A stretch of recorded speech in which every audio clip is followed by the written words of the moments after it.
It's the news this 75-year-old borrower was dreading. 3.35% to 3.6%, the 10th increase in a row. Sandy Davis was given a 30-year home loan from a major bank in 2021. She still owes $650,000. I'm devastated. I know I won't be the only Australian who's going to be kicked in the guts by this. It's heartless. It's like Robin Hood in reverse. Already struggling to make her repayments, the retiree is moving into her granny flat. Her sons moved into the main house to help pay her mortgage until January. But after that, I think I'm going to have to sell.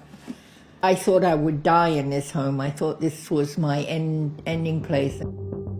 the Reserve Bank has delivered another 0.25 percentage point increase to take the cash rate to 3.6%. That's the highest since May 2012. These interest rate rises, which began before... The Treasurer says the latest hike was expected, but will still sting. Australian households spent about $20 billion in mortgage interest payments in the December quarter, compared to about $11 billion in the same period a year earlier. If lenders pass on the rate hike in full, homeowners with a $750,000 mortgage and 25 years left on the loan will see their repayments rise by $116 a month, which means they're now paying $1,474 more than they were before the RBA started increasing rates last May. In his monthly statement, the Reserve Bank Governor softened his tone, but he still warned borrowers to expect at least one more rate rise as the central bank tries to get inflation under control. Philip Lowe didn't give any indication about the size of the next rate hike or when it would be. NAB still expects the cash rate to peak at 4.1%.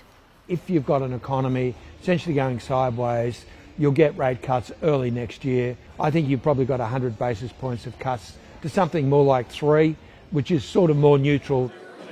And the nation's biggest lender warns households are only feeling about 50% of the total cash rate increases. And that's a combination of both the lag effect passed through to standard variable and a much higher proportion than we'd see in Australia of fixed rate mortgages, is about sort of 40%.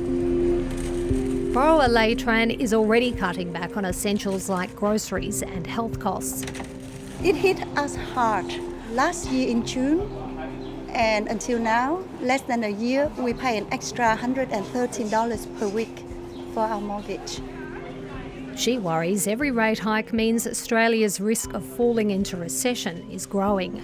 Lots of families, they went bankrupt, divorced, lots of bad things happen, and I hope that the Reserve Bank will look at the past and think about it and make a good decision.